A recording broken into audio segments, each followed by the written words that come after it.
Hi, everybody. Kathy Arbor here.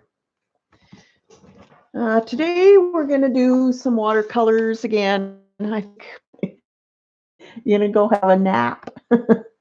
Hi, Judy. Maria, Mary. Lena, hi.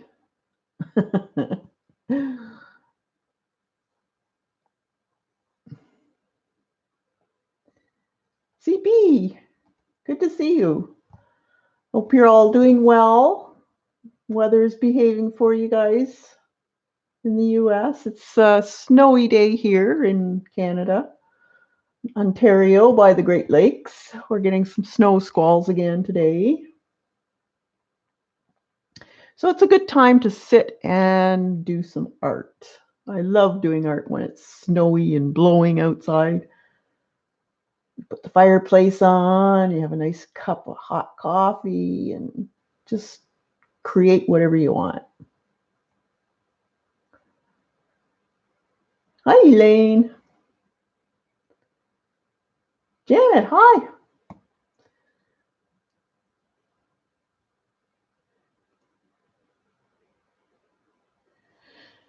Yes, check your little settings dial there at the bottom right-hand side.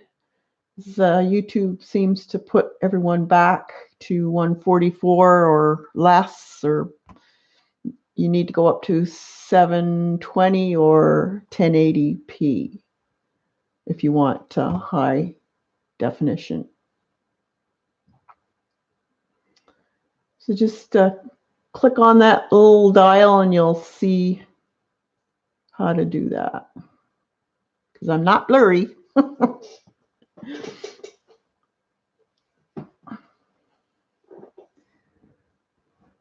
You got 1080? Great. Awesome. So I guess there was quite a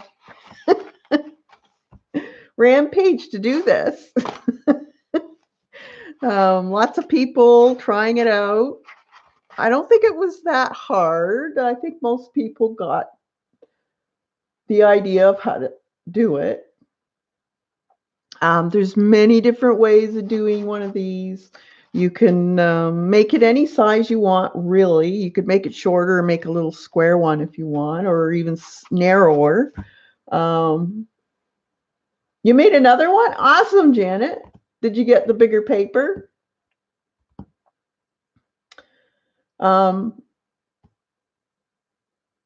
You can, if you go to Janet's name and press on the 3 dots, she made one the other day, and she didn't have the right size paper, but she did it anyways, and she just glued some pieces of paper, and it turned out great. So if you want to find out how to use the paper sizes you have and just make the page that size, check out Janet's stream.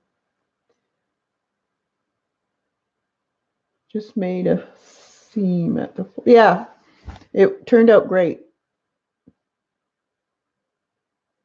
Yeah, Eileen, the measurements aren't that bad, really.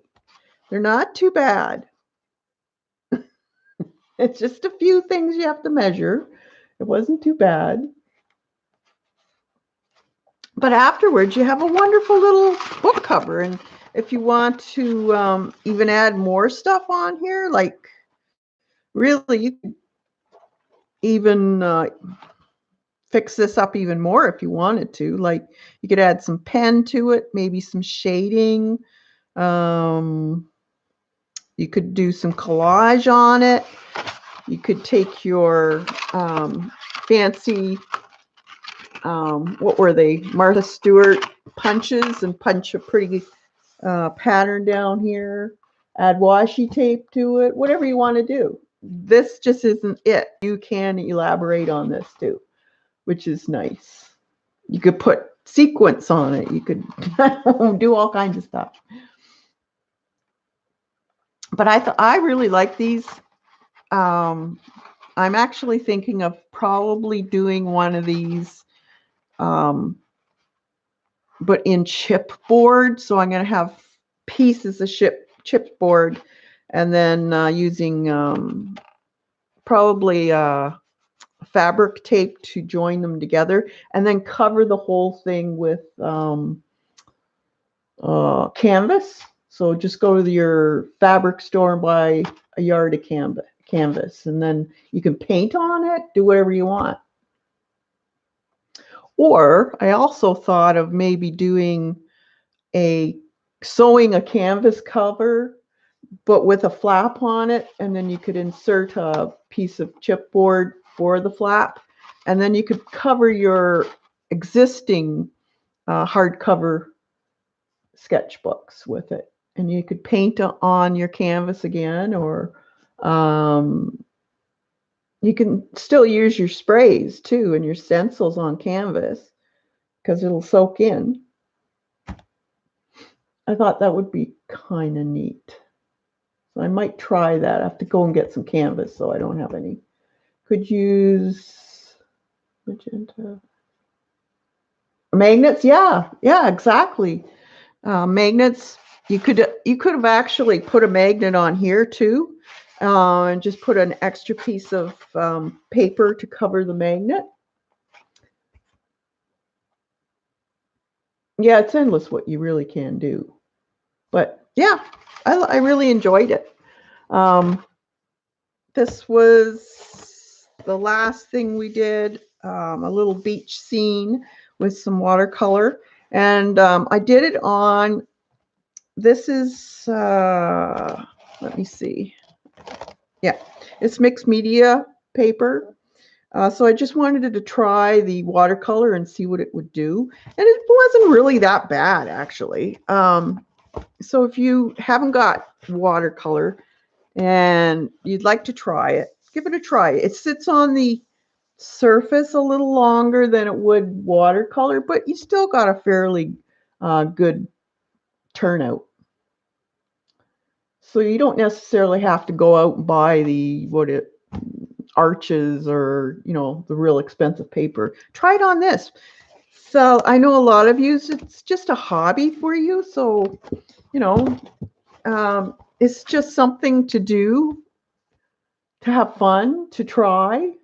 You're not going to go out and sell it. So give it a try on this paper. It looks great. Turned out great. And then I just used some pen over top. Gave it a little more detail. So if you missed this was last week's stream. So you can always go back and watch that. You probably noticed on my thumbnail the flower that was going across. I just had to show it to you because there's 3 stalks of this. This is an Oncidium orchid. And there's 3 of these stalks. And they are just gorgeous. And these flowers almost remind me of, let's see if I can get one to. They almost remind me of a woman or an angel. See, there's the head right there. And then there's the 2 arms. And then that's her skirt.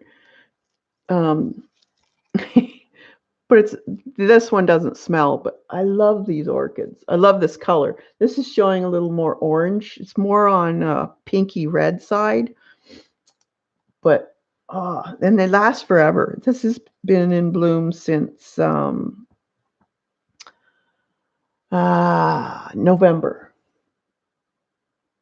and it'll be in bloom for a long time. And the flowers are very, very thick. They're not as delicate as you would think. They're actually, they almost feel waxy in a way. But yeah, I've got a bunch of these in bloom now, and I just love them. And I do have one upstairs. It's almost done though. It's also an Oncidium, but a smaller flower. And it smells exactly like milk chocolate.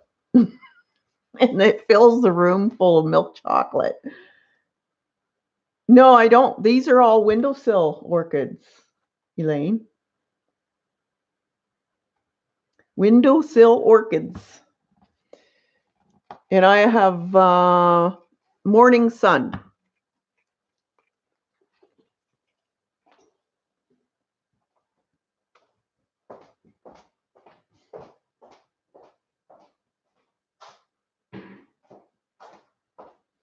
And my house isn't all that warm either. Like, it's in the low 70s, I guess.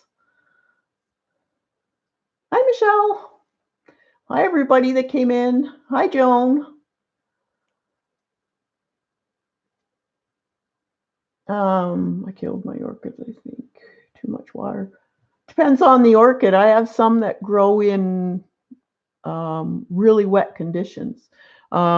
Your phalaenopsis orchids, the ones that you see in the grocery store all the time, or they call them a moth orchid, they can grow in semi-hydro.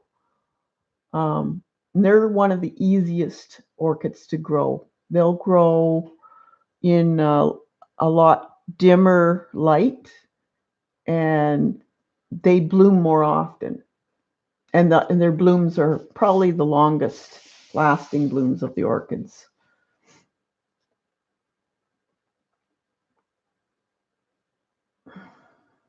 I bought a grow light to start violets again. May try the orchid or two. Oh yeah.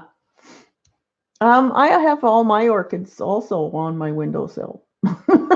As you can probably imagine, my on one side of my house is filled. Every window is filled with orchids and violets.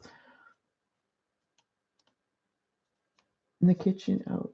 Yeah, out of direct sunlight. Yeah, there are some that do like a direct sunlight. Some of the cattleyas like a bit of sunlight.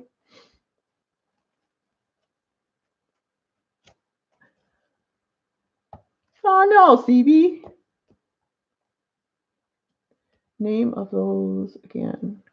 The grocery store orchids are called phalaenopsis. They're like the moth orchid.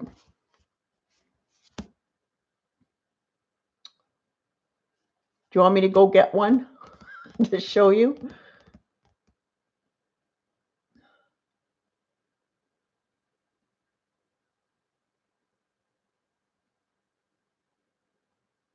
Yeah, kiss of death to come to my head. Oh no. Maybe it was too dry for them, CB, because aren't you in the real dry area?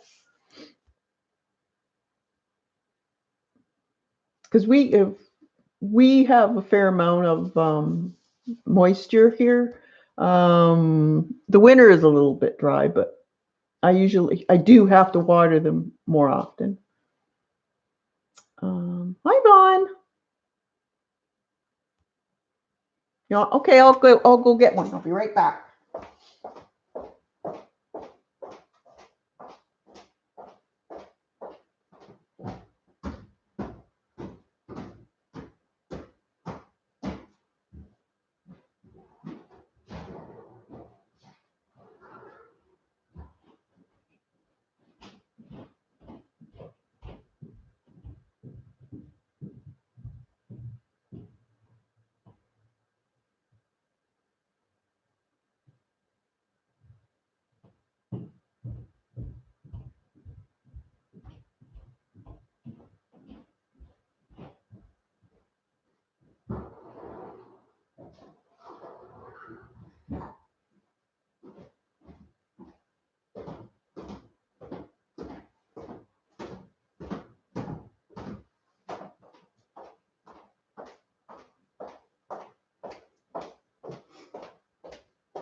Okay, this is a phalaenopsis. It's a smaller type. You can get larger flowers. So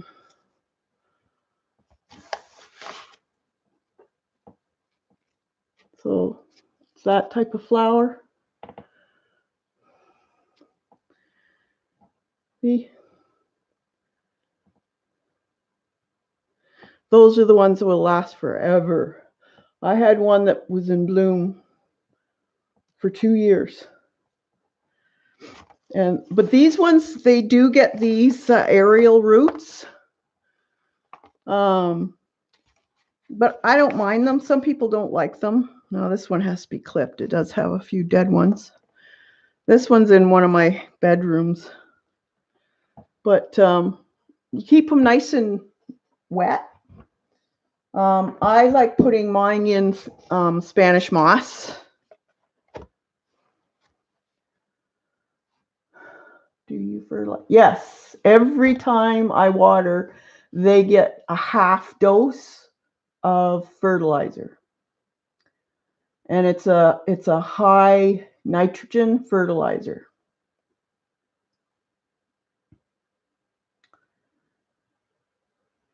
And I also give them a little bit of what is it? CalMag, it's called. Yeah, they would probably, Eileen. Something to play with. How often do I don't miss them at all. But my house is probably, the humidity level is probably around 45%.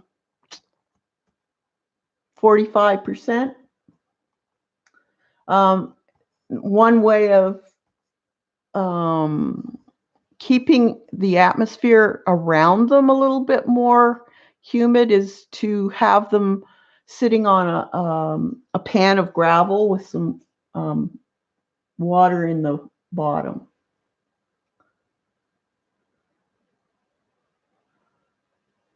But they are easy to grow, guys. And I like mine in the Spanish moss with a bit of wood chips. I don't like all wood chips because the Spanish moss tends to keep the water a little longer than the wood chips, so I don't have to water as often. So I might water in the summertime when it's more humid. I might water once every 10 days, something like that.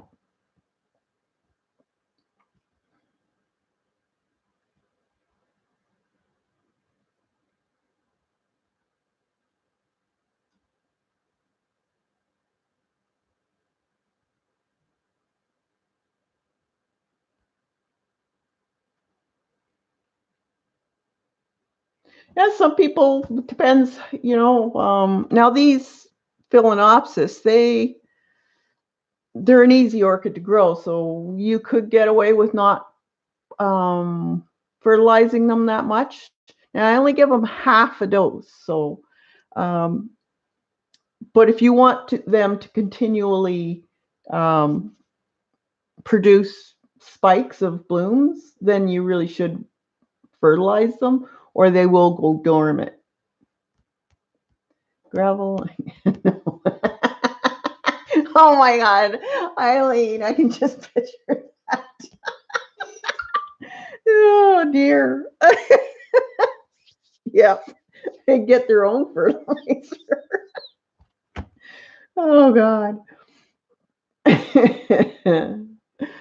All right, so first I have some books. Get ready, guys. I got some books. Oh God.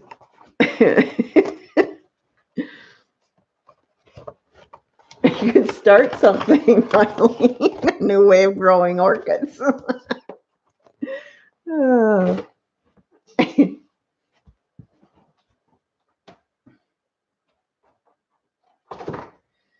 So, now, Janet, you enabled me. I'm blaming this one on you. But I loved it. Is this the one you got?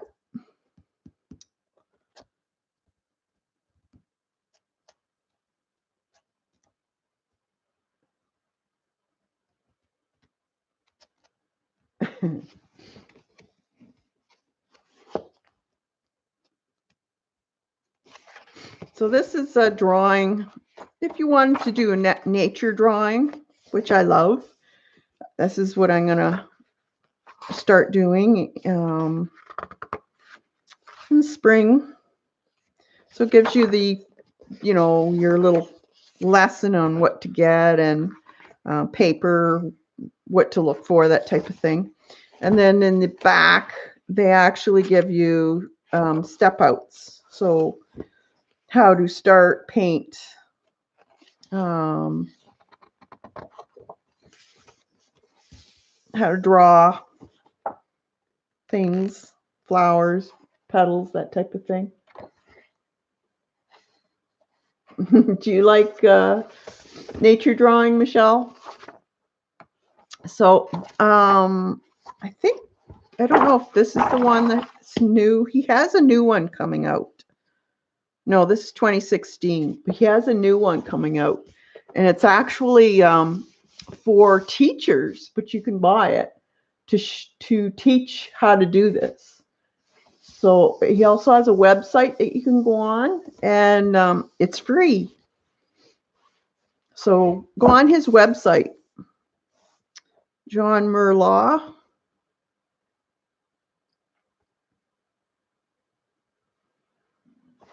So I got that one. That's because of Janet. And then I had to get birds, of course. I love birds. Birds and nature, yeah. Plants and birds. You have to have the two together. So this is a great bird book.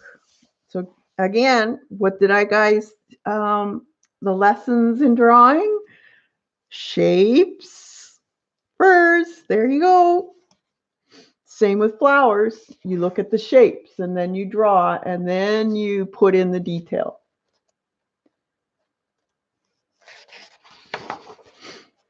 So same thing applies to nature drawing, shapes. See, they all start with a shape. And then you gradually add your detail.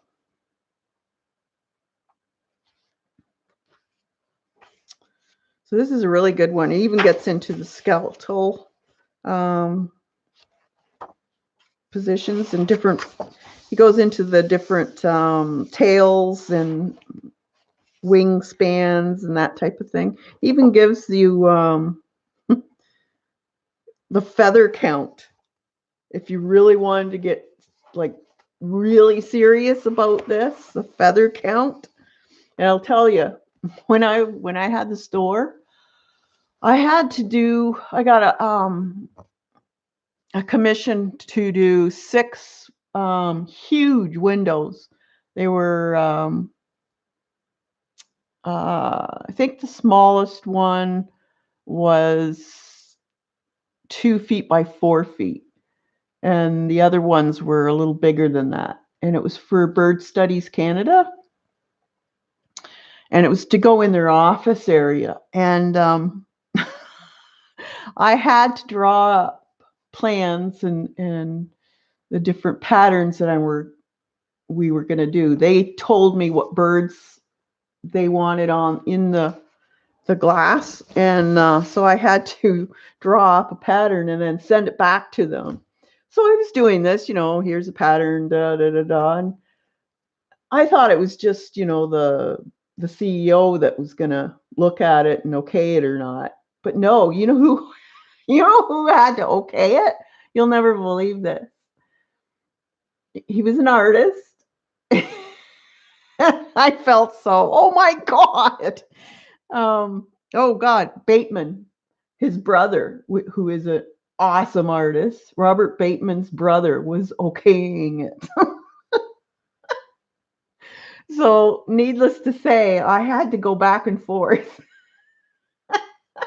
to do the drawings because, and this is no lie, he would send back an email saying, the bird's tail feather is 1/4 of an inch too long.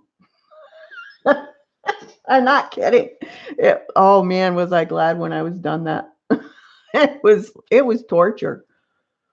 Because once you move something in a pattern in stained glass, it changes the whole pattern of cutting. So yeah. But it was done, thank goodness. But that was fun. That's another thing I want to try and do is I want to do jelly plating, but make the papers like stained glass patterned, and then cut them out like a stained glass pattern and put them on a canvas. So make my own patterns that you would typically use for stained glass, because there is a real difference. It has to have a cutting ability, your pattern.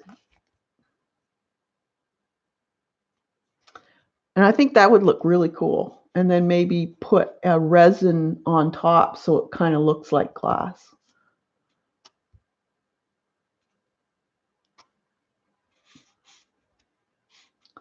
So I did a lot of pattern making, but this is an awesome, awesome book. Look at that. It even goes into the eyes, the feet, everything. So if you're really into birds, like, look at that. No, that's wrong. But it makes you really pay attention to what you're seeing. So if you want to get into realism, this is a great book. Here's the step outs, 19 step outs.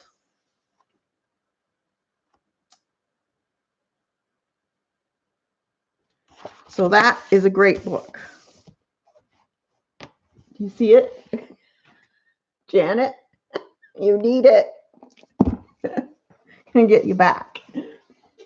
Then, while I was looking for that book, I found this book, the Sketch Encyclopedia, over 900 drawing subjects.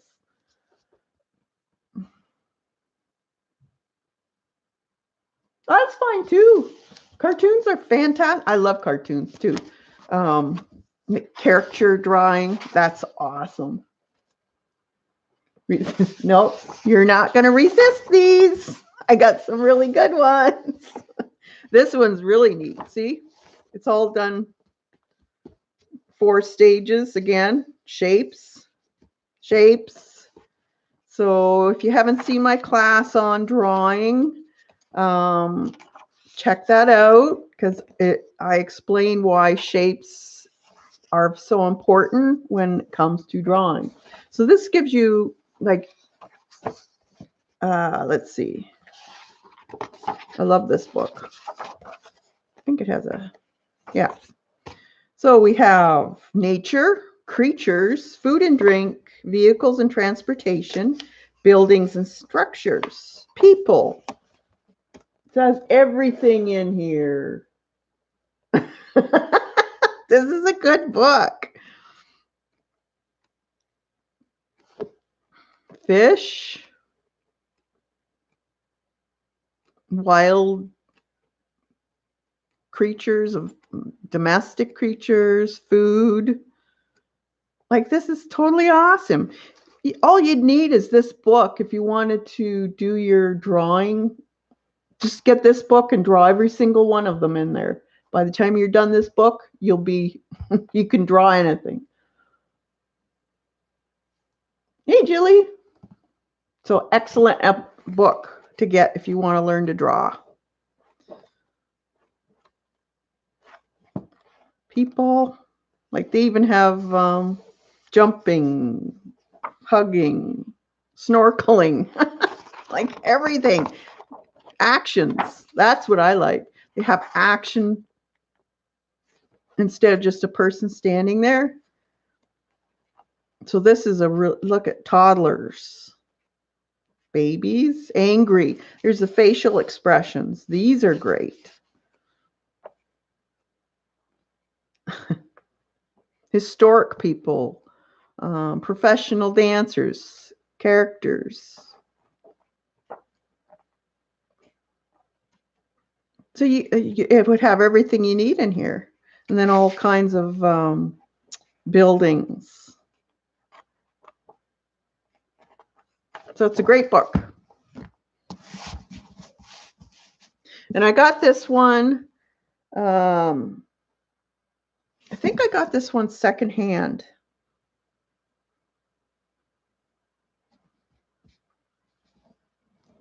So look on the second hand. They are there. But this is a really good book. I really liked it. All right. And then I'm not done. Hold on. Where did I put that book?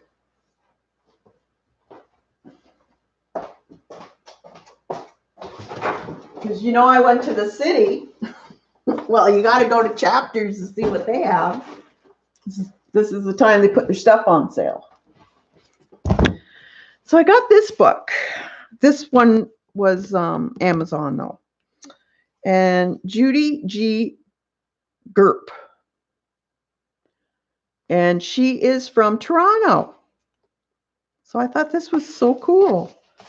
Support my Canadian artists. And this is just a book about her art journaling. It's not really a how-to. It's just she explains the supplies she uses. But I love her style. I love how she drew the hinges in between. That's so cute. Yeah, Canuck peeps. So she just, explains the papers and that type of thing. She has a website too. You can go on. She was a professional photographer. And then she retired. And this is her one journal. And she published every page of her journal. So you get to see how she did things. And I love this. It's like a sketchbook. So she's got different, I just like how she put together everything. Look at this. She used the paint swatches, drew a little bunny. But I like how she does the black and white with a bit of color. That really appeals to me. Characters and how she does her writing. That kind of reminds me of, what's her name? Sharp is her last name. She has another one out that's in black and white. So I ordered that. So it'll be in this week sometime. But beautiful book. It's got lots of nice color. I love that she incorporates text with her drawings. But yeah, awesome book.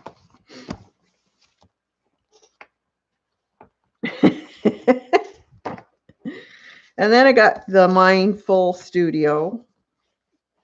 This has some really awesome, I just like reading and seeing what people are doing in their studios, how they're set up. And then they give you their website and stuff like that. And I like to investigate them. I really love this one. This woman's got some beautiful, beautiful paintings. Rita Lloyd, I think it is.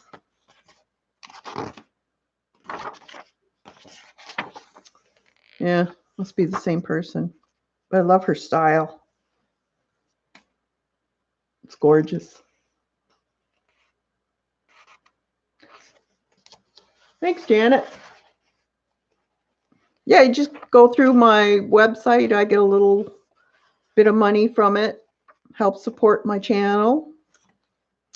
You don't have to buy from my web page there. You can go from my web page into Amazon, and I still get a few cents for whatever you buy. So it doesn't even have to be art supplies. It's whatever. But as long as you go through my page first, I will get a few cents. So yeah, I love that. And then I got this book. This is an old book. It's a used book. As you can see, 1993. I got it for $1.50. But I love it. Highland Sketchbook. Look at this. It's all watercolor. Again, nature. I got this off of, it's a book place that starts with an A, used book place. Yes, I do, Devon. I do have, if you look on my channel page under About Me, you'll see the link. There's a UK link, a Canadian link, and a USA link.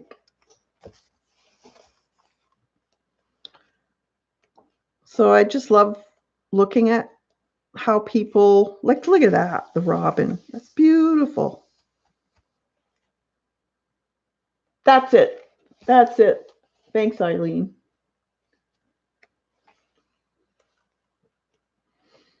Yeah, there's a couple of them out there you can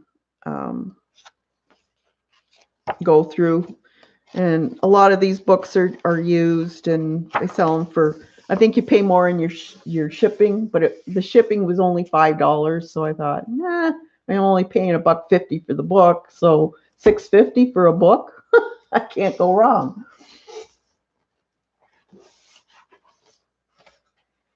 So these are awesome books. So if you can get them used, get them used. And they list everything about whatever it's a nature book. So they're listing, about the rabbit or what kind of day it was when they saw it. I just love these types of books. It's almost like a sketchbook. So I got that. So that wasn't too bad. And then I went to Chapters, or Indigo. Oh, I should show you this first. I did order this. It was a little bit expensive. I think it cost me, actually, the book wasn't expensive, which was really surprising. But I think it was $35 for the book and $25 for shipping because it was from France. But I love this woman's work. And she's an oil painter. But I'm going to try some of this in acrylic because I love this style. I love the colors. This whole book is nothing but pictures. There's 489 pages of her work. And she lives in a castle. And she has done these huge paintings. And it's mostly nature, flowers, and very atmospheric type of, look at that. I love this type of style. Very atmospheric with the beautiful poppies in it.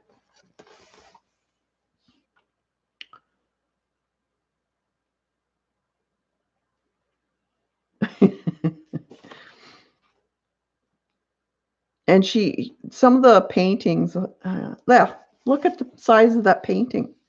She's on a ladder. And a lot of times she does it right on the walls.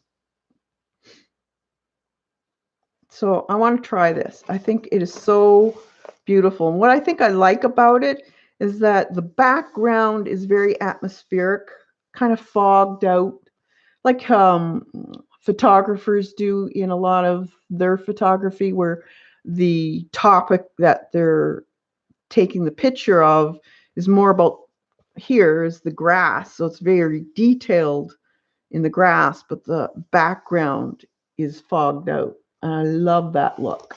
You do too, Vaughn? Oh, man. And I imagine you would do this beautifully, Vaughn, in oils. Like, look at that. That's so gorgeous. It's relaxing and calming looking. Like, wouldn't that look gorgeous in a living room or a dining room?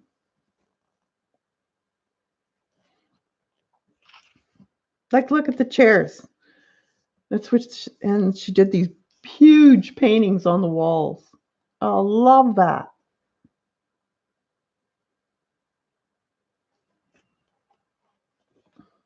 So 2020, that's one of my goals. And I'll probably do it online. Like, oh, look at that poppy. I love these colors too.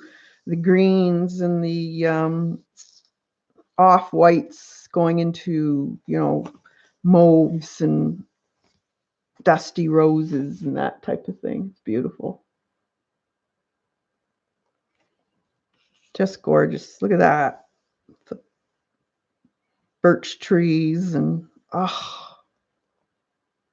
So I think that would be cool to do. And it's, I can see how she's done it, and I can see how I could do it in acrylics, because it's all about tricks with your brush to make these marks. So I think that's what I'm going to do. I love it. So it was worth the money for me.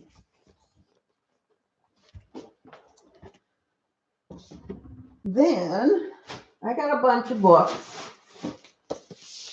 I got this book, Botanicals, because I love botanicals. But look at this. We could do some of these in watercolor. This is a great reference book for me to practice watercolor. I love this type of work. You could frame them. This book I won't cut up. I can't cut up this type of book. I love them too much.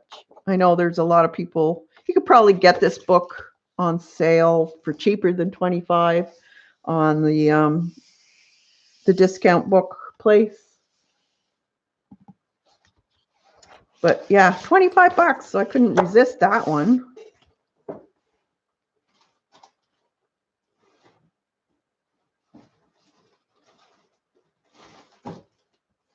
Then I found this for $15. And I thought this would be good for collage. Could do a lot with this one.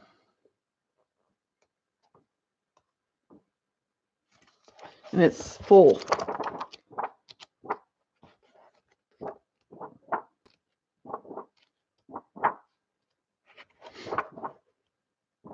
So this will be fun to do reverse collage in it, or oh, look at that. That's so neat. Oh, you guys are getting a blur. But yeah, beautiful, beautiful photography in this book too. So that was $15. So I had to pick that one for sure. This was $15. Coasts. And this is another collage book. That would be awesome. Or use it as pictures again to practice watercolor. You could use bits and pieces. Here's a really neat one we could try. This is very atmospheric.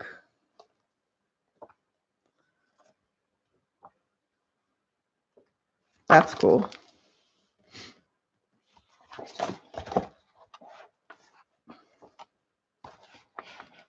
So, like beautiful, beautiful pictures.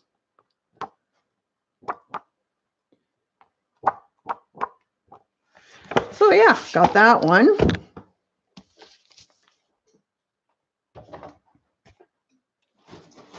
And then they had one on butterflies. And this was cool. Look. Coptic stitch, or Coptic stitch, which I haven't seen like that before.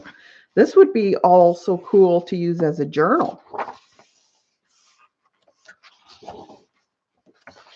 Like, look at the pictures. They're gorgeous. $15. And it all lies flat. This would make a really neat journal. So just do gesso all this text. But look at the gorgeous butterfly pictures.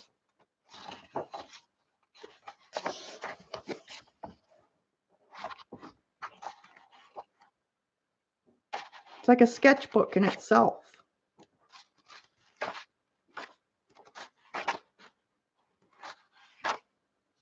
They're beautiful. They're all watercolor from, I don't know, let's see. Does it give a date?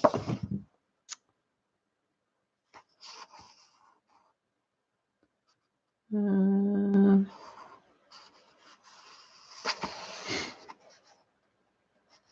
don't see a date. Manuscript. It's got to be like, well, these are probably the dates here, but I don't read that.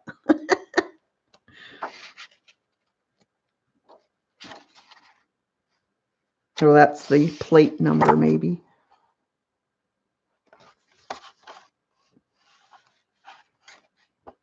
The awesomeness. Let's see what it says. So it's North American butterflies, Titan pearls, lost manuscript.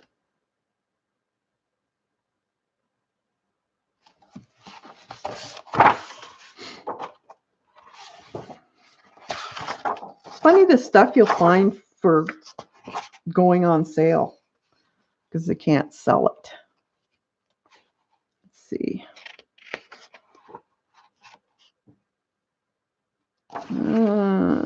Doesn't say.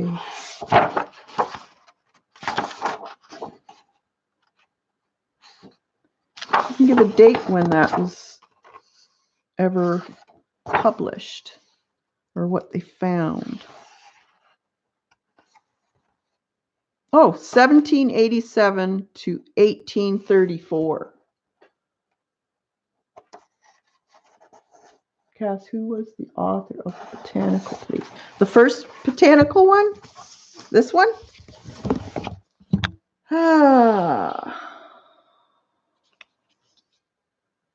Foreword by Chiaranepi.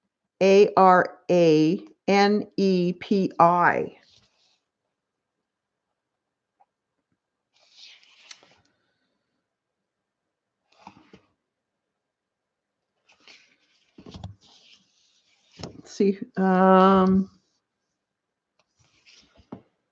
VMP is the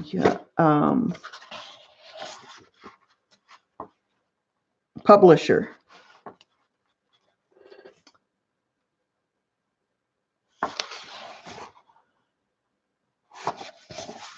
Here.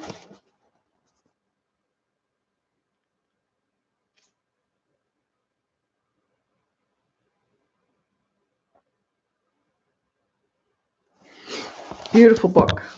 Because they're usually, let's see, doesn't have a price on it. I know these kind of books are really expensive in the stores. But if you can find them, you can't find them that often. So when they do come on, snatch them. It's not too often you see it. Then I bought a couple magazines, I bought 2 magazines. I don't know where I put the other one. I just like these really different types of magazines, and these are really thick. And these are the cheapest, which is weird because these thinner ones are like, this was $17.95. But it's got some, they always have really funky types of people and things. So you can use a lot of this stuff in your collage. Like you could use this part as all kinds of things. Like who in their right mind would wear that? Come on. A lot of this stuff, no one would wear it. Would you wear that? It looks like you were stuck in a great big tube of paint. And they pulled you out.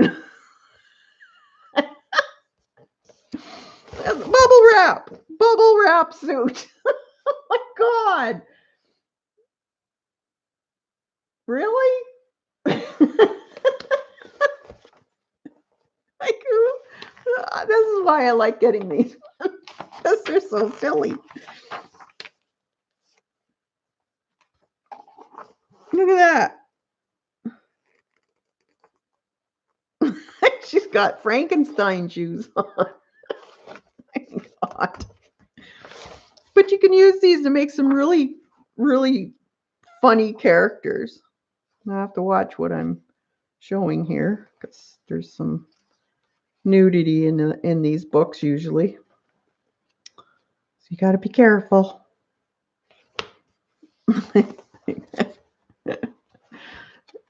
But there's like tons of, like, what was that?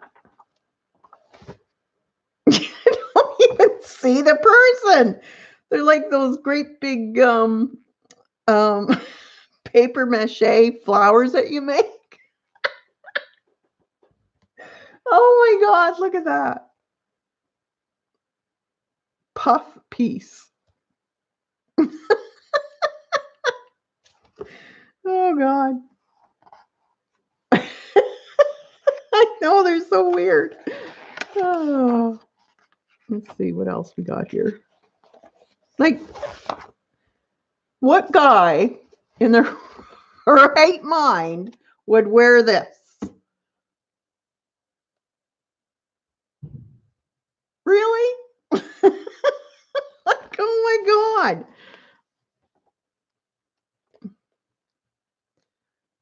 Let's see. Do you remember the lady I used for the pumpkin? This is the kind of book I got that out of. And it's got some really big lettering too. That's like, you could use this as a really neat page. Is that her? There, this is the same one. There's that lady I used, and she was in that striped pants and stuff. I used her body instead of her head.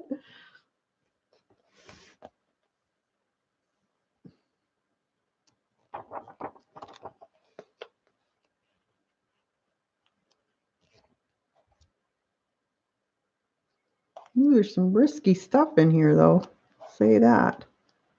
Gotta watch what I open it to.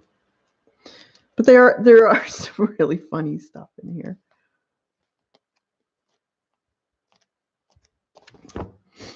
So there's a number of them. There's Love. There's another one. I can't remember the name it is. But yeah, there's a bunch of really funny looking. But I always use the bodies for, I cut them up and make other bodies out of them. Can you imagine? Here's this amazing books. I know. I was with my sister when I bought it, and I was sitting there laughing my head off.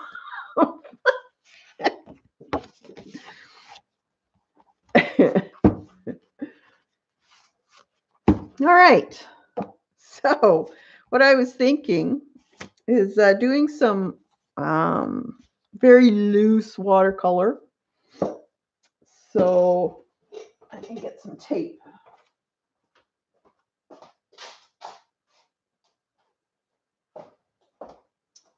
Get my board.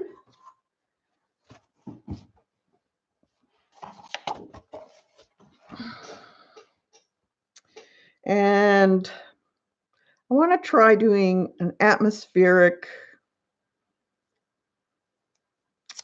kind of forest looking layered. So with trees and maybe some water. This tape isn't that great. It's super. I must have had it too long. I don't use my washi tape that often. Oh, that's frustrating. Well, throwing that out.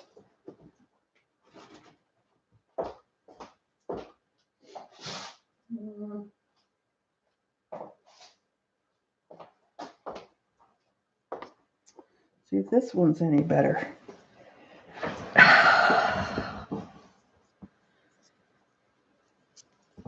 think this is one of the reasons why I started doing that diary with washi tape, so I'd use it up. Now this should work. This is a weird sound. It doesn't feel the same as the other washi, but it's not as see-through.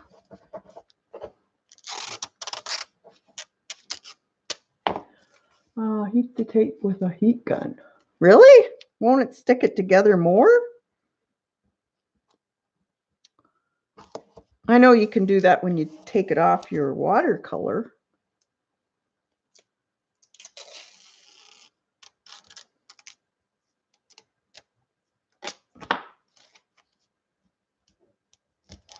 Can't really see through it too well, so my lines are probably going to be wonky.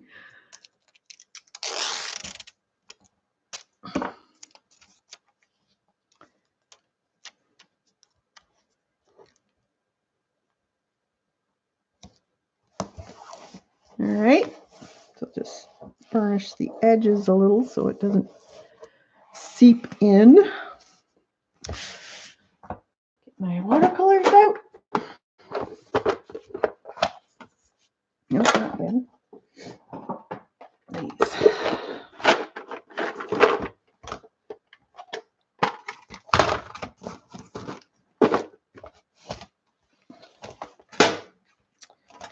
All right. One's that.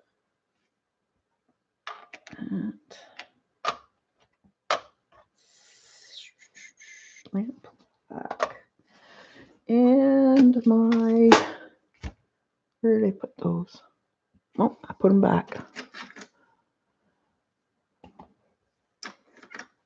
Let's see. Big one. So I want to wet my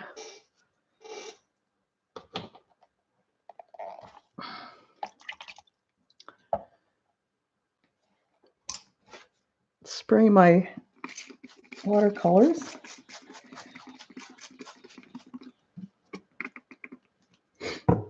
Not sure what, I think I'm going to try something very muted like Payne's Gray.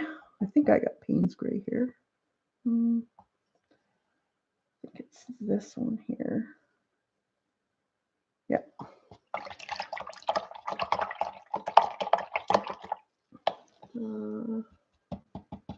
So first of all, I want to do a sky, and I'm going to do a wet into wet sky. So is anyone going to be, now I don't have a picture. This is just going to be out of my head. So you can either play along and try something out of your head.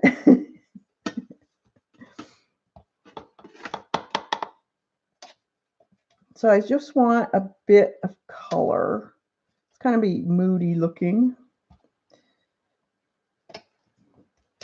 Not a whole lot of color. Paper towel too.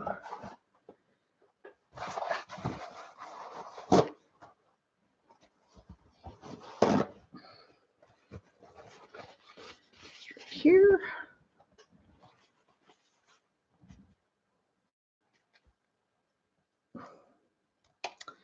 And I think I just want a bit.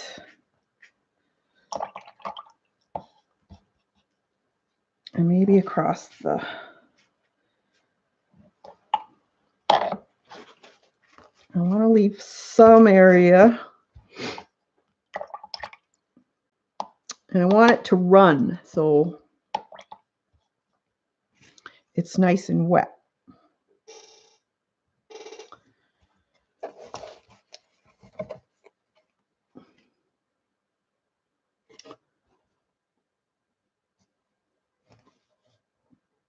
I think I'm going to put it up a little bit. Let's see, I'll move that back. I'm just going to prop it up like that so it's got a little bit of a tilt on it. You're playing along? Awesome. Don't forget to show it. I want to see it. So I'm just wiping up the little puddles that are going to form here and there. So I want a little bit more cloud in here.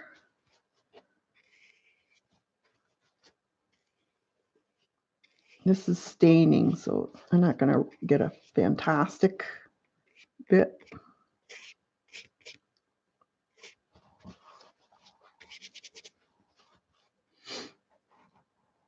And then take a dryer and dry it, because I want to put an atmospheric on it.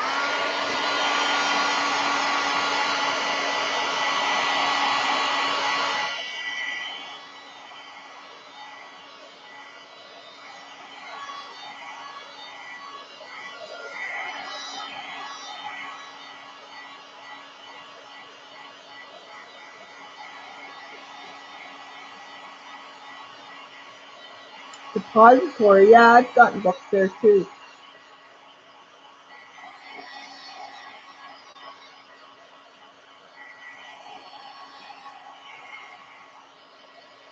So you want it fairly dry. They don't want any of the color to bleed into the other areas right now. So I want this paper fairly dry. Oh, this isn't the greatest tape, apparently. It's coming up. I have to mask it down.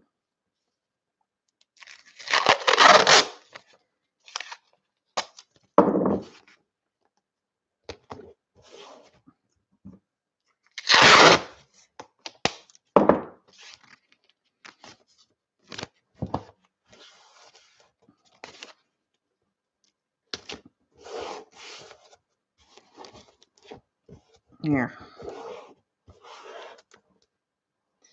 Should stay. It needs a little more cold.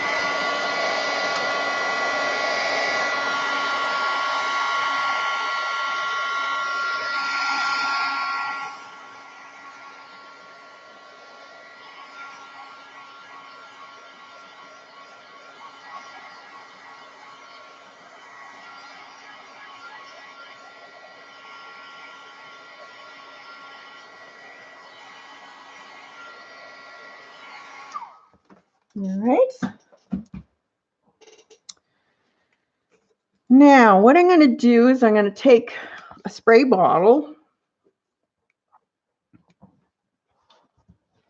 and I'm going to get another piece of paper towel. Don't want any on the bottom yet. And I'm just going to squirt it slightly because I want bigger drops, not mist.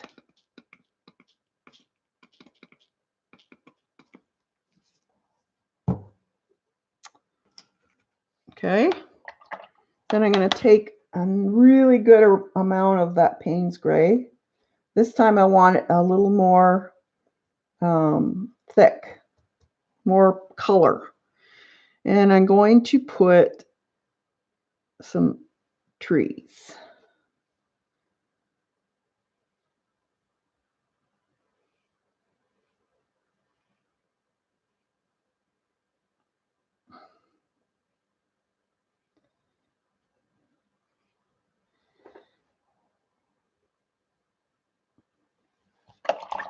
Because I want them to bleed.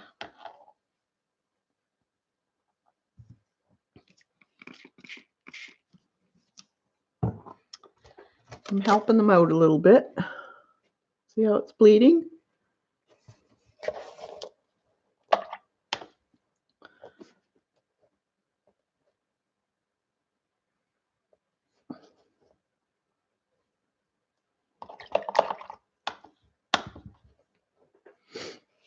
Okay. Then I'm going to take my big brush again, some clean water, and I'm going to let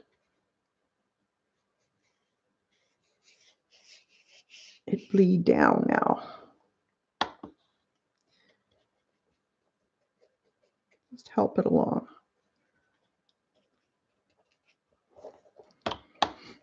It's lots of water.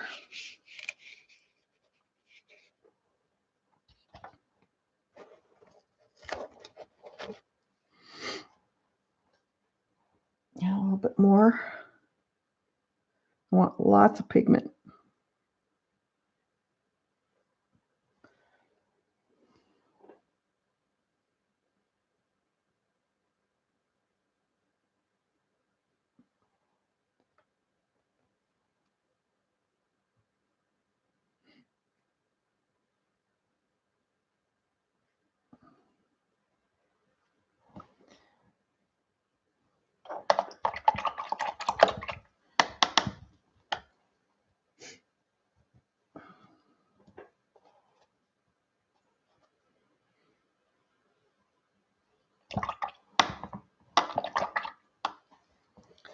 Help it along. Maybe I'll put some more water.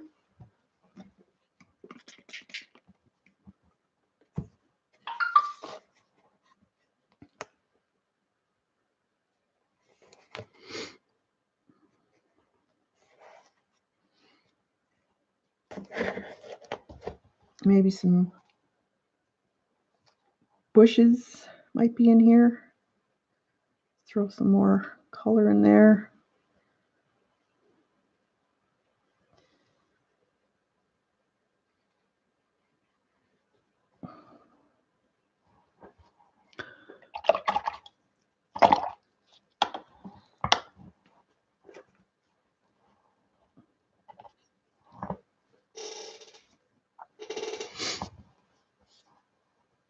Okay.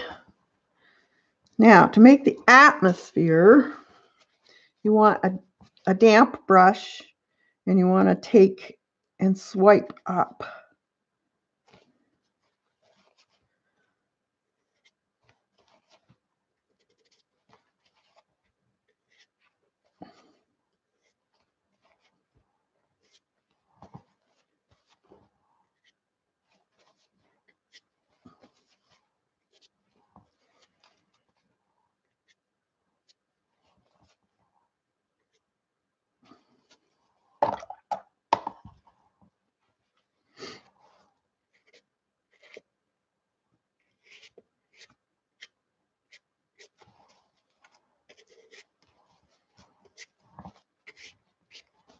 Okay. Any questions?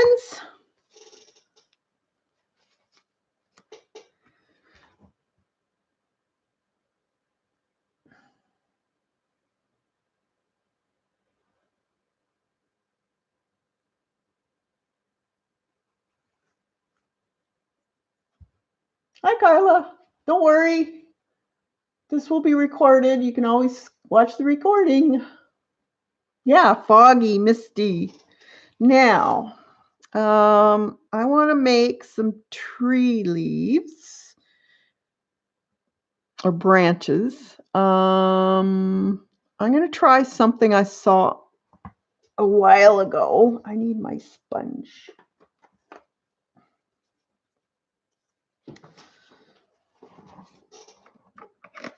And what they didn't use a paintbrush. They used a sponge. A piece of sponge to make the limbs, because in that way, and they tore it so that it was uneven.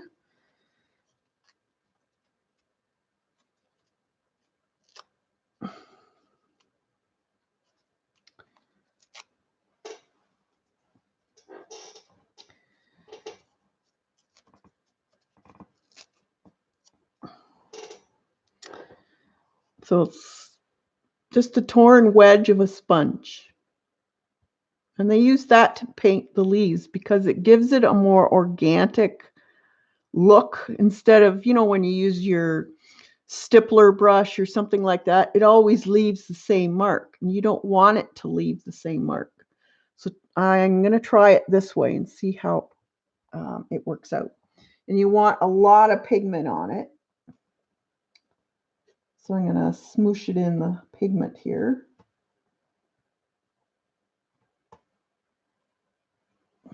So it's really got lots on it.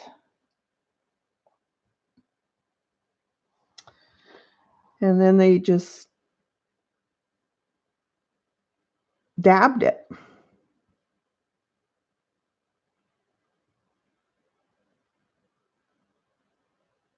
Turned it, dabbed it.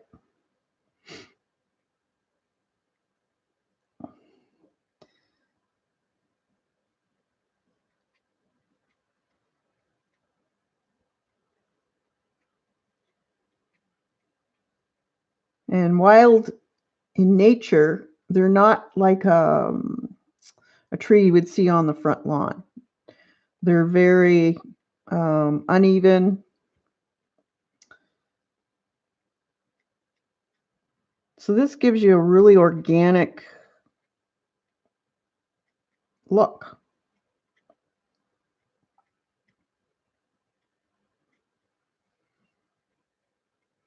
See, the paper's still a little bit wet, so it still fogs it out.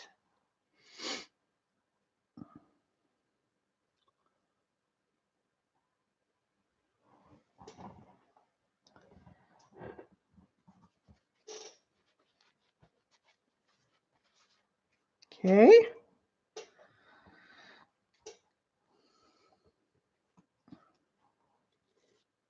Now we can still take a bit of this out because it's still damp.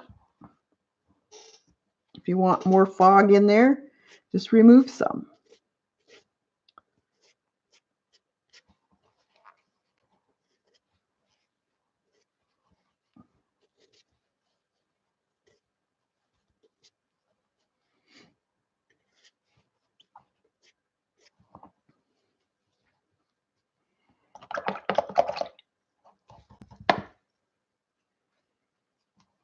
Could probably squirt a little bit.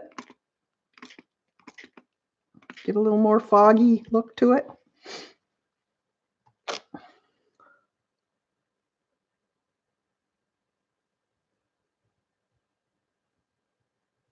Okay.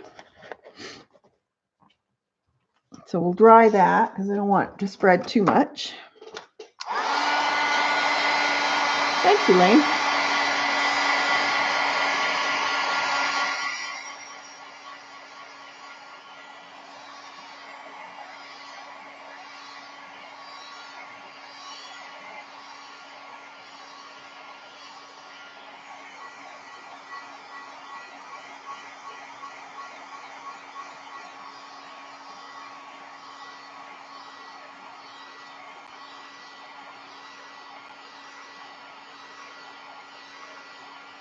Yeah, they are, Vaughn.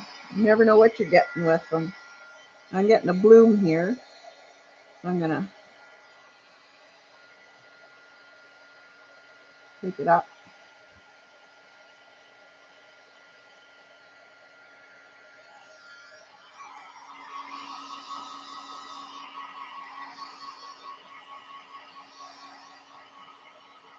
Thanks, Julie.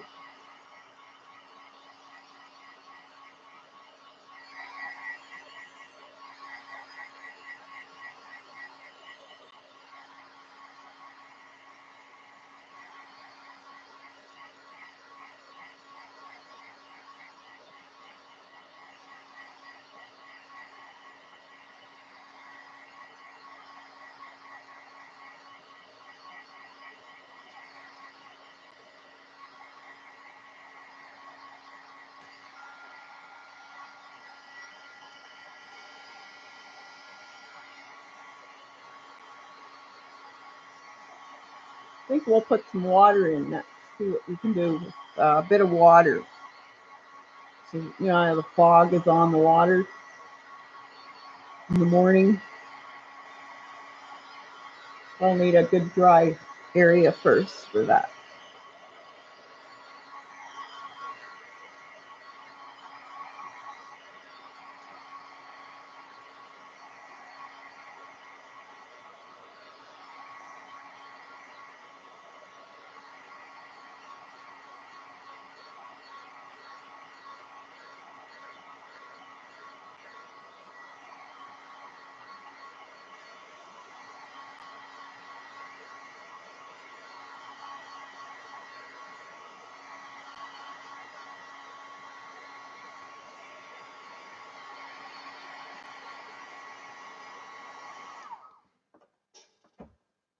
All right, now I think we're gonna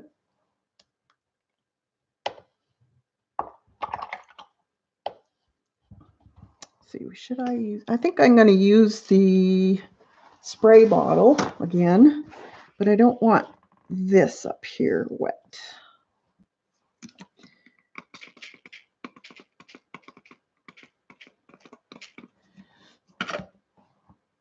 Okay.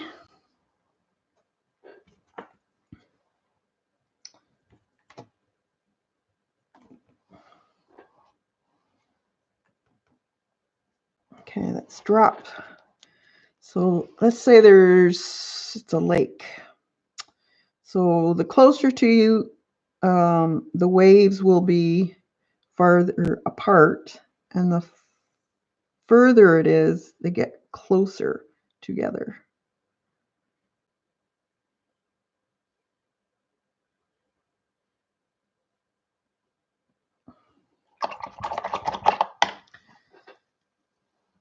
Now I want it to spread.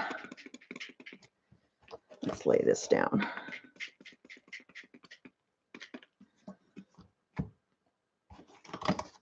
I don't want it up there.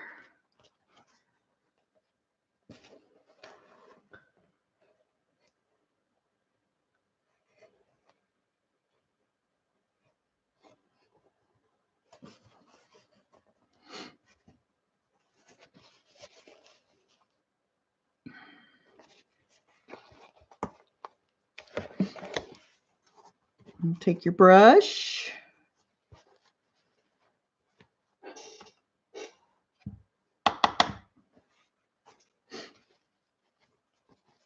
Sop out the water.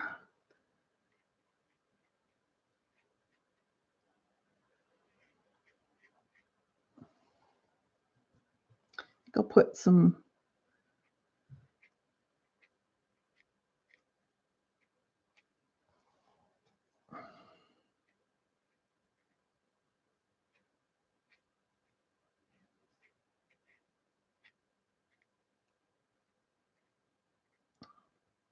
I want it to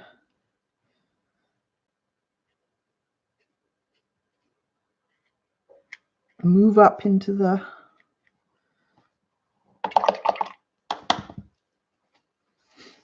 now let's take some out.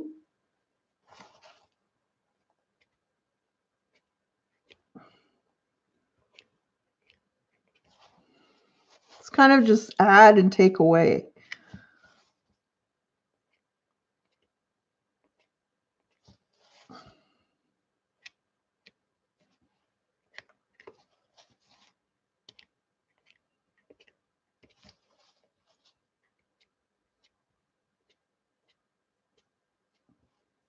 This is too dark. I need to take that out. I don't like it.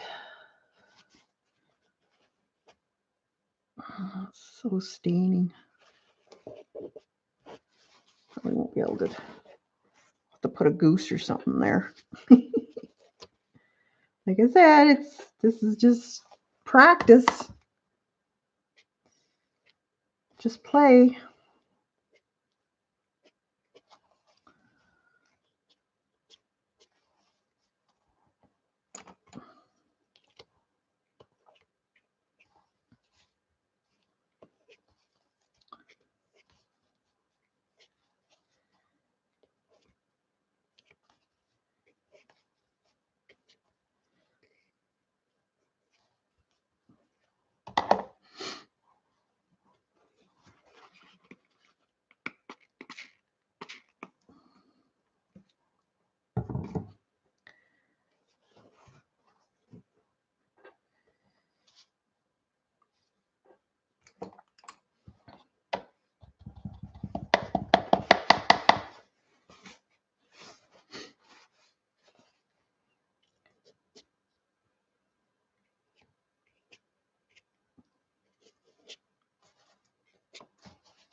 I don't like those lines, but I can't get them out.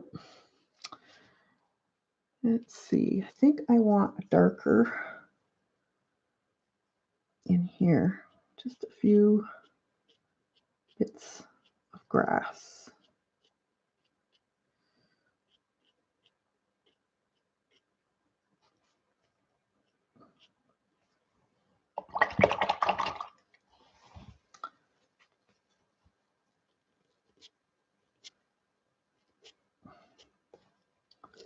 I don't want them too noticeable.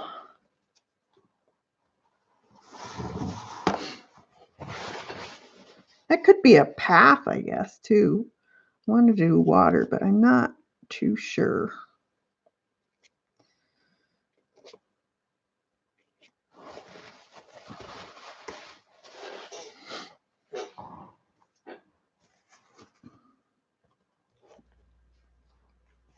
We could take, let me think. Thinking.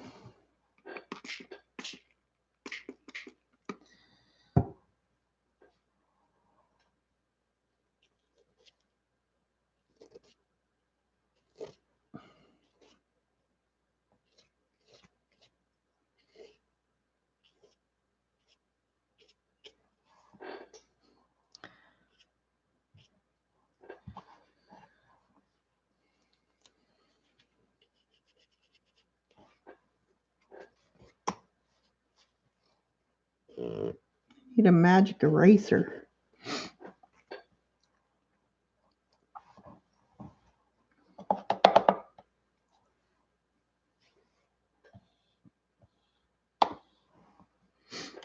All right.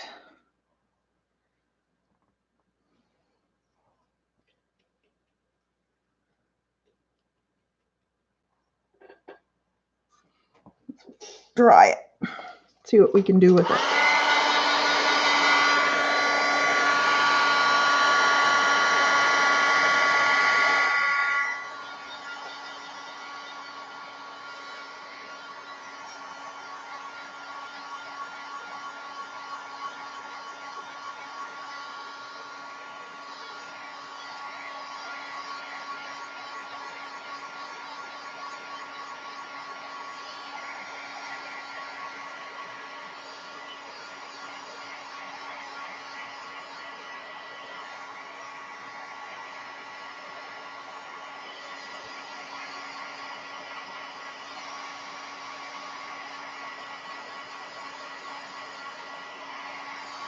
Hi, everyone that came in.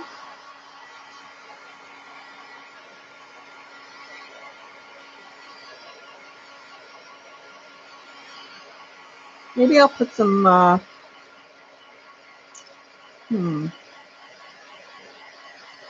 trying to think, how can I make this darker?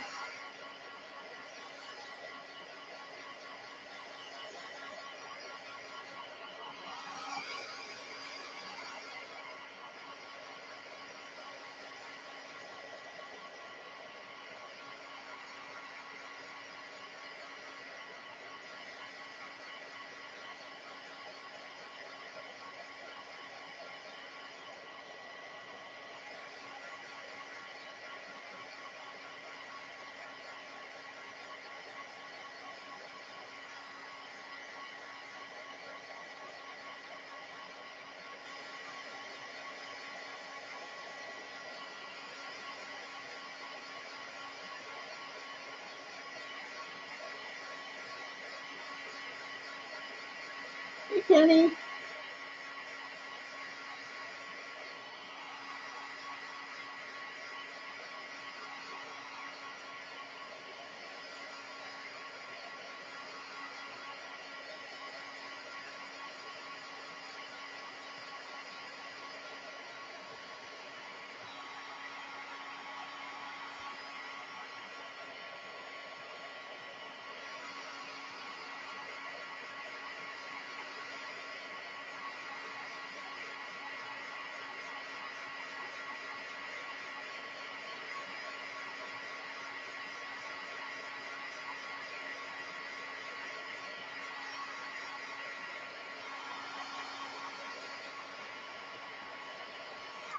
All right.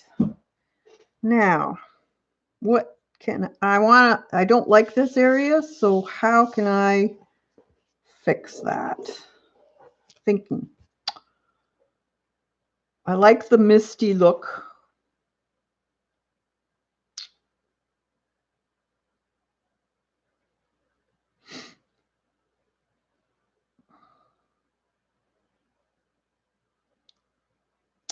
I could have a canoe, silhouette of a canoe, maybe. This could make it or break it. Burnt sienna, what? This? No, I'll just add more pigment to make it darker.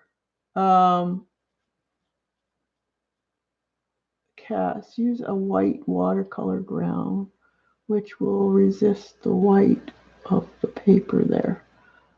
Oh, okay. Watercolor ground. I know I got some. I'm thinking, where did I put it?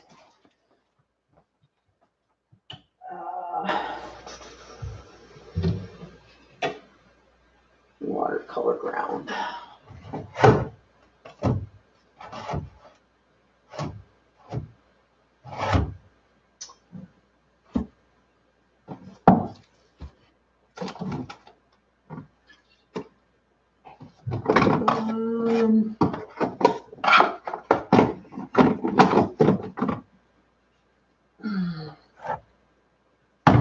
It might be in the other room. Just a minute.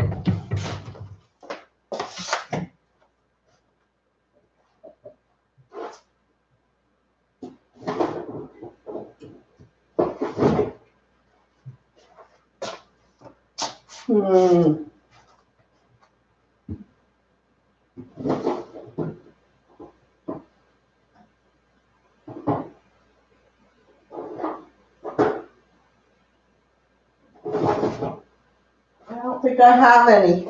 I only have pastel ground. And I don't think that'll work. Acrylic ground for pastels. That won't work.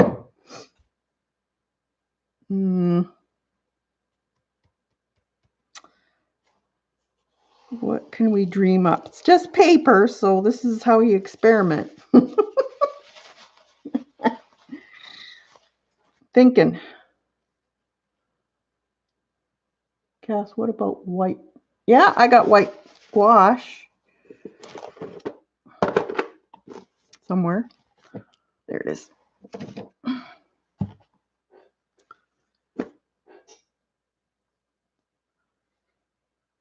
Yeah, I could do that. Well, let's try it. See what we get. Get a container to put it on.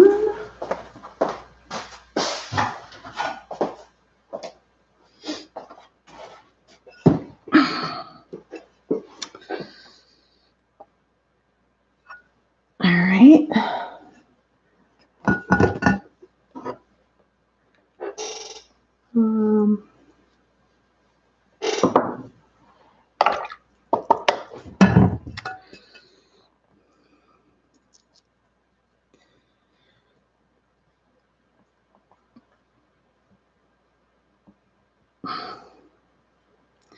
Now, should I mix the blue with it?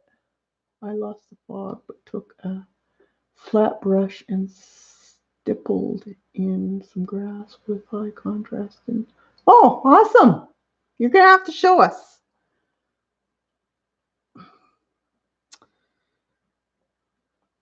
Should I mix a bit of this with the watercolor?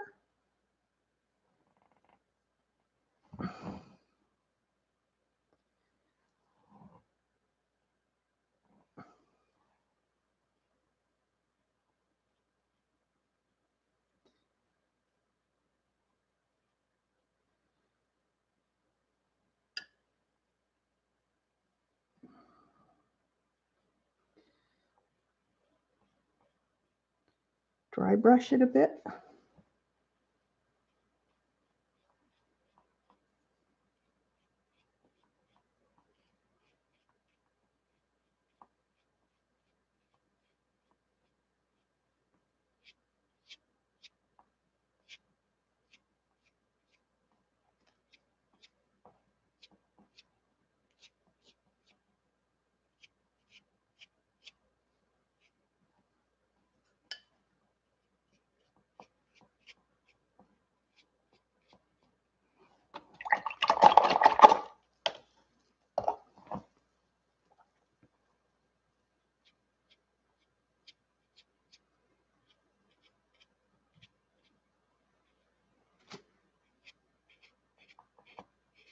Awesome, Vaughn, you're a genius.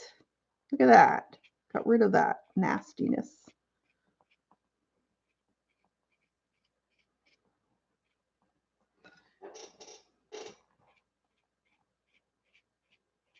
You can sweep it up too to make it a little bit more foggy.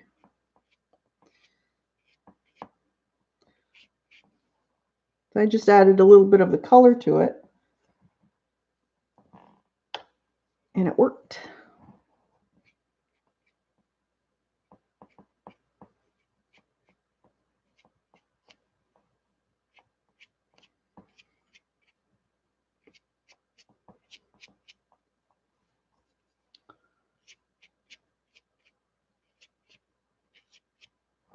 Take that right out. Awesome.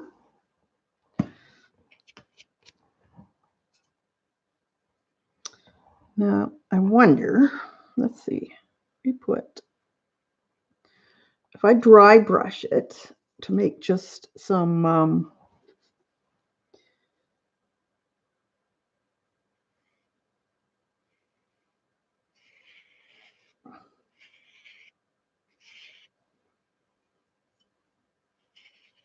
it's too dry.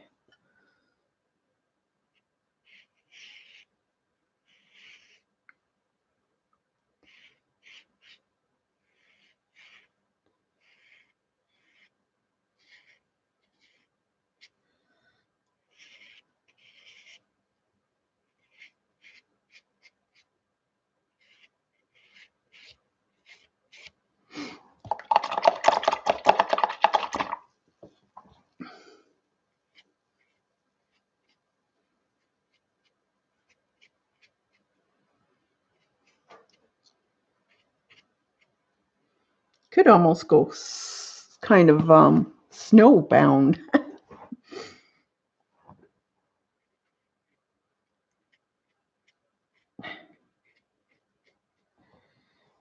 Just have to play it a little bit.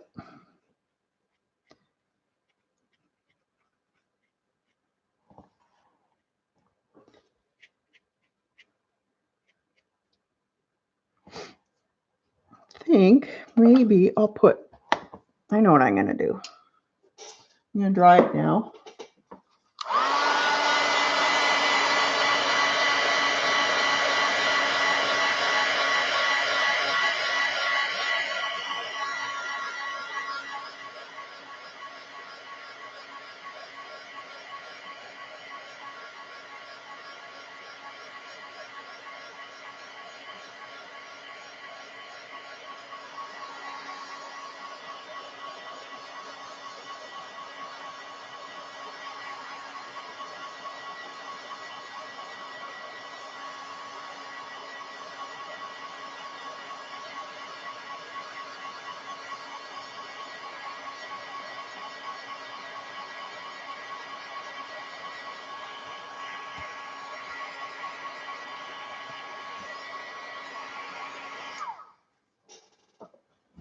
Let's put some foreground tree in, or some bushes.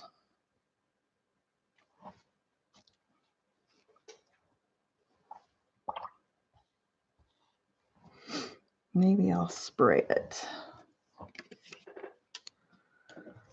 Put it down flat for a minute.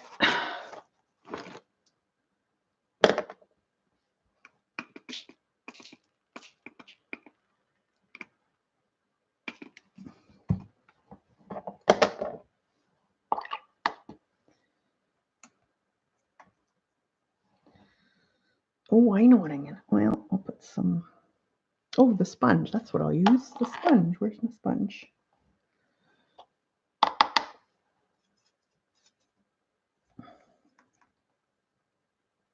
I'm going to use the sponge again.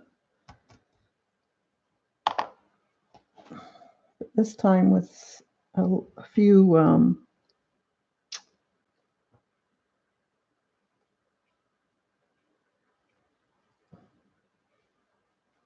branches.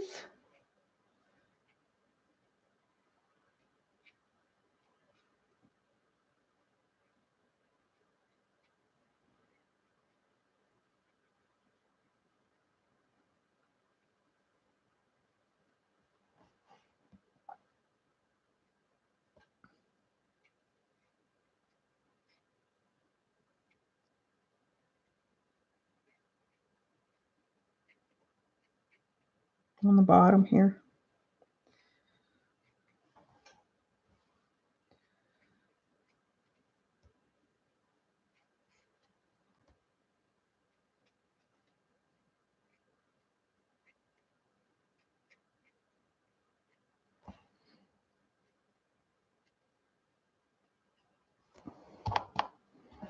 All right, then I'm going to spray that.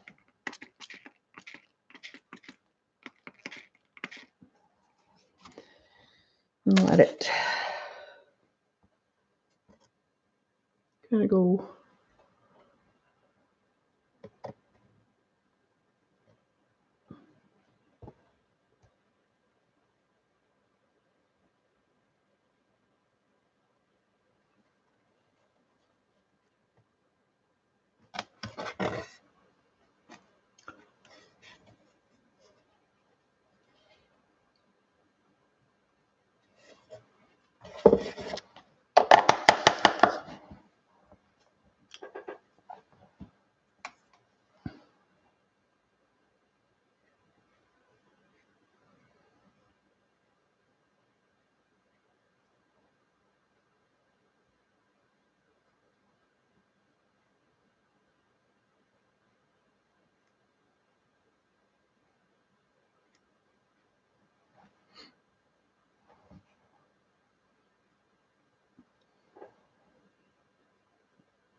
Just add a little more depth.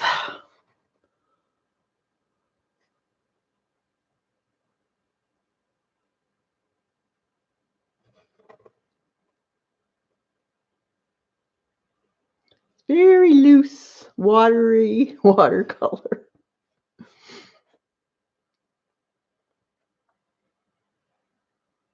It's foggy.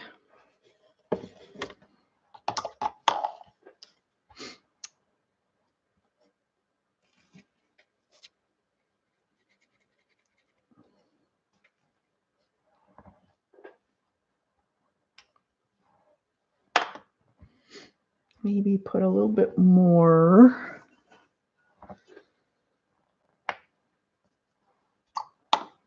fog in.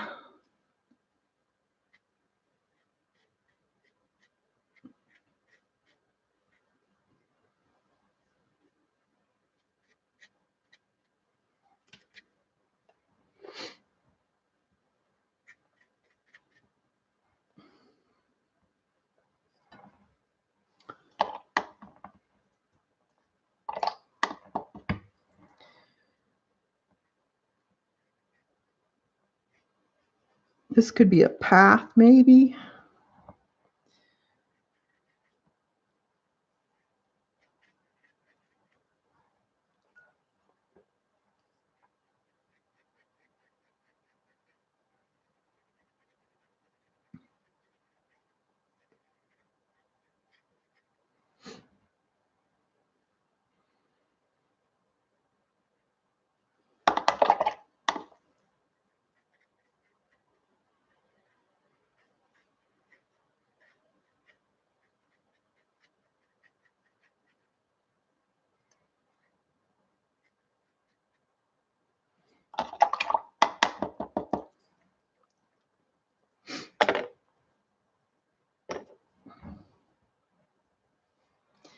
I think I need a little bit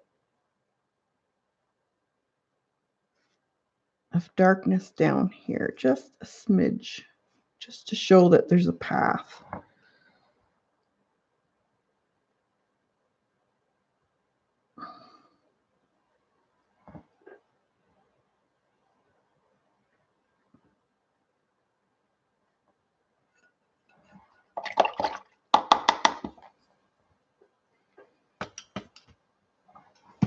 Okay, now we'll dry it.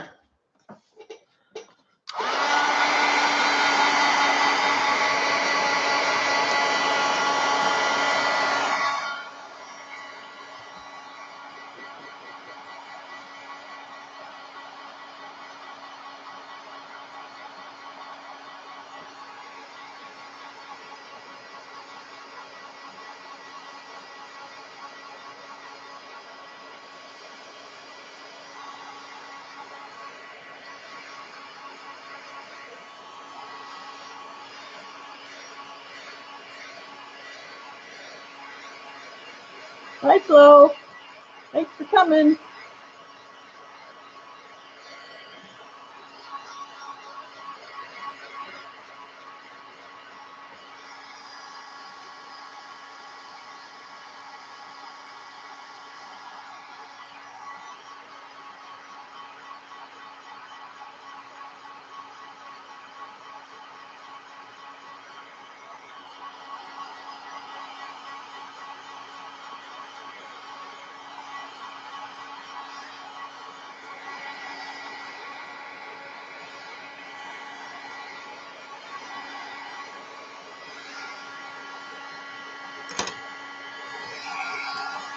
I like this type of watercolor. I think it's neat. You just kind of play with it, see where it takes you.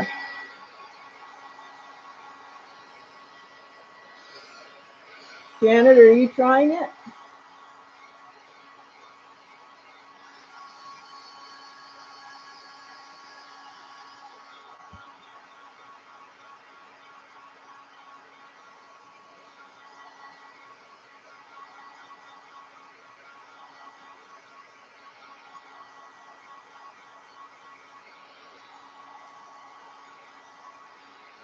Thanks, guys. There's always some troll here and there.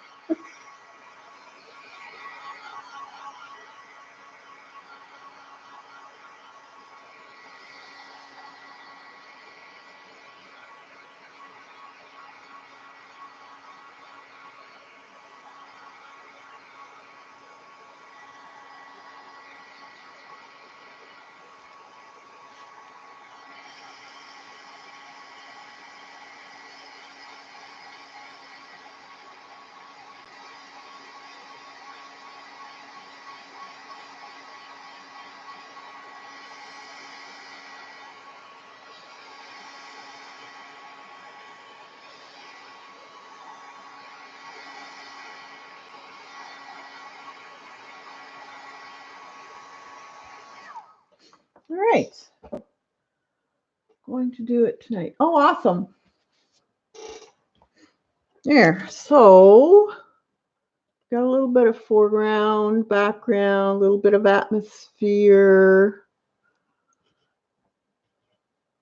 So we could do, what else could we do to this?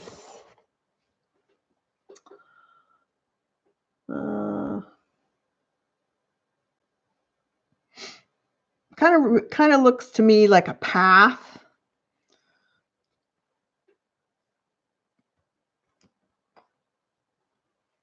Now, if you have a magic eraser, you could actually erase some of this.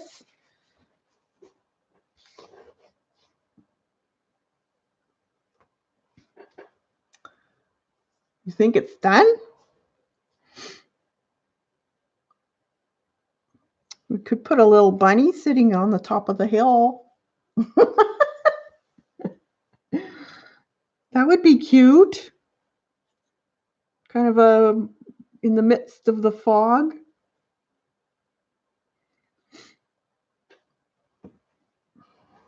Let's see. I'm going to try it.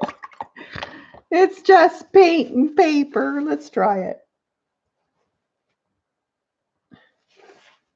Just a little guy. Little ears. Let's see. We'll put them right here.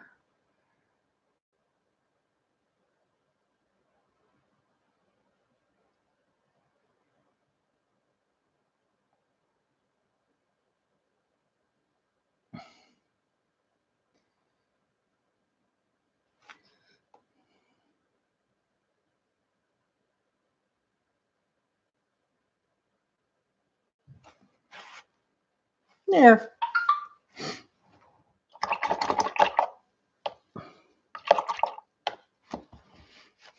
We could, let's see, wet around it.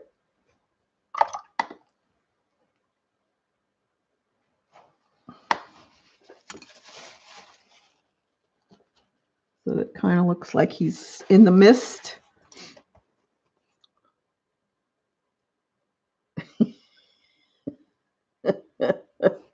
Aw, he's cute. his family.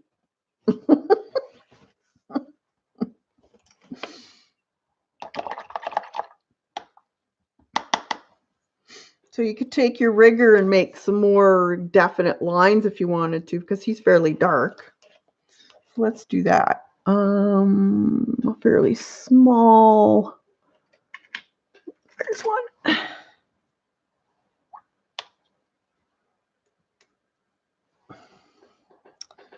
So let's have some just here and there. Doesn't have to be.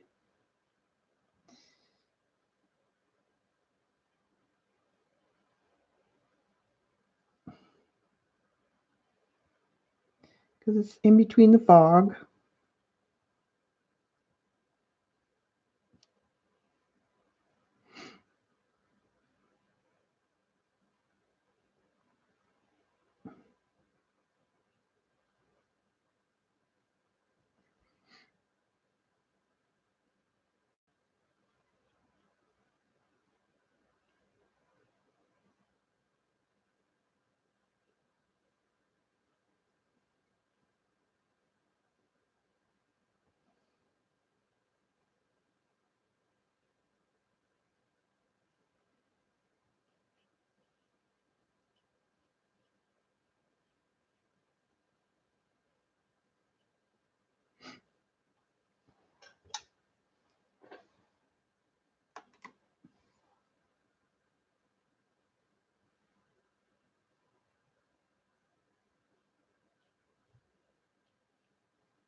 Let's see, we'll just give this a little squirt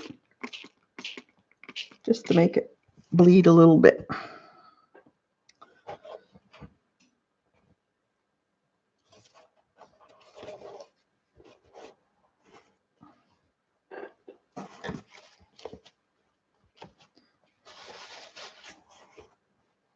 There. See, just a little bit of fogginess. Looks more foggy then. He's going down the path all by his lonesome.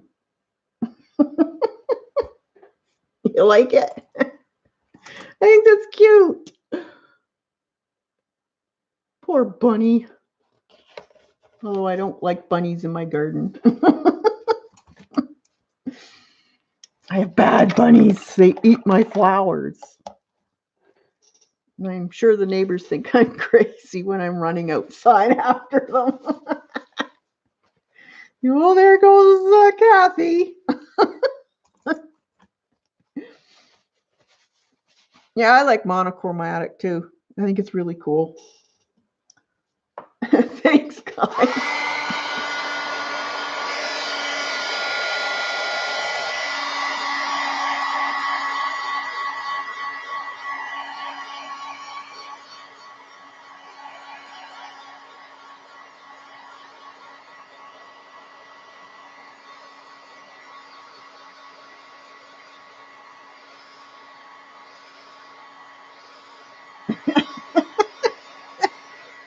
Am I on a streak? You get it?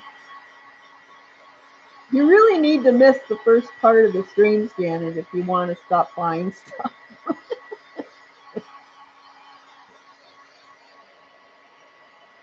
But I must admit, and I'm proud of this, I haven't really shown a book that isn't worth the money. You got to admit. They're not a book they say, I wish I hadn't have got that. These books are going to be for your future, too. when you can't afford to buy any more books. At least you'll have a little library.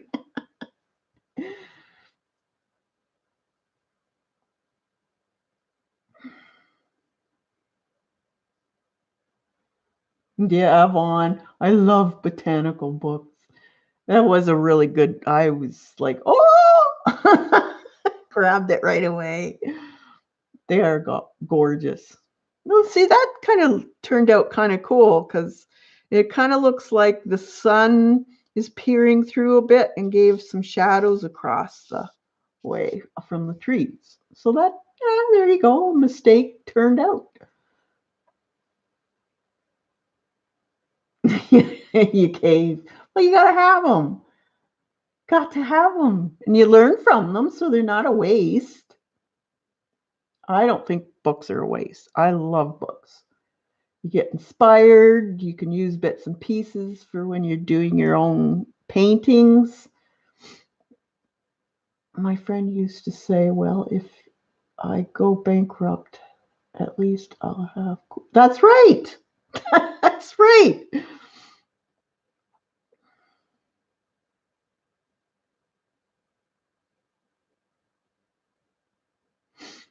Yeah, I think it turned out cool. I like that one.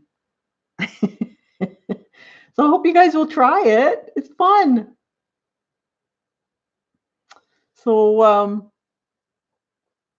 you could, I think that's as far as I'm going to go with it, but um, you could use a pen on it too if you wanted to.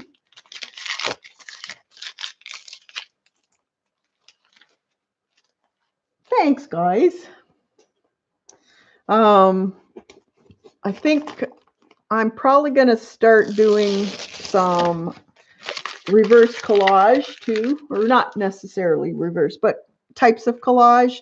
I've been seeing some really neat collage art I want to try, where they use the black and white photography and colored photography together. It looks so cool. Kind of looks like the altered world type of things. Not necessarily space, but and they use perspective, different perspectives that wouldn't typically be thought of for a background, and they throw something in that's totally different, but it looks cool. There. Well, I didn't do too bad on the taping. It's not too uneven. So there's another one.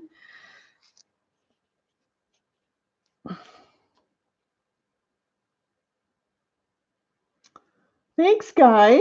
So I hope you enjoyed, and I hope you give it a try. That's only one color. One color there. Well, I shouldn't say that. Vonnie's brilliant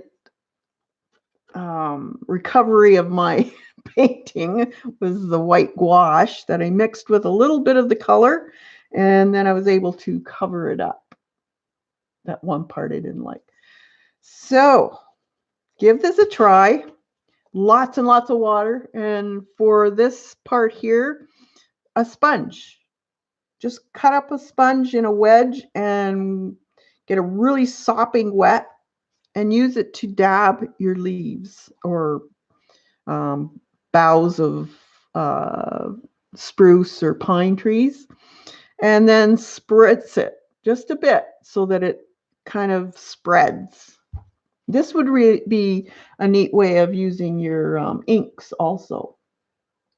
You could do this with inks. So that might be another great idea, maybe on Yupo. Has anyone tried that? Inks with a bit of water. That might be a neat thing to try.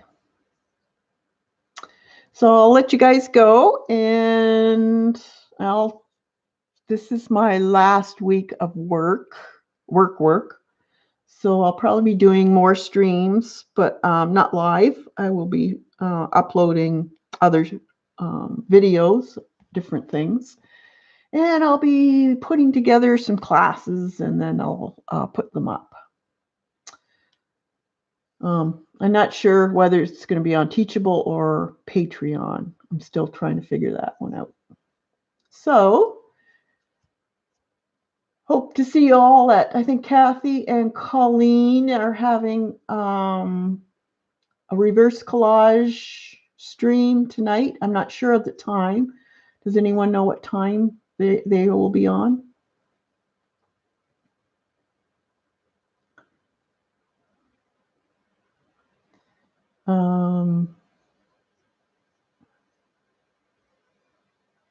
Now you go. Well, retired from that work, Eileen.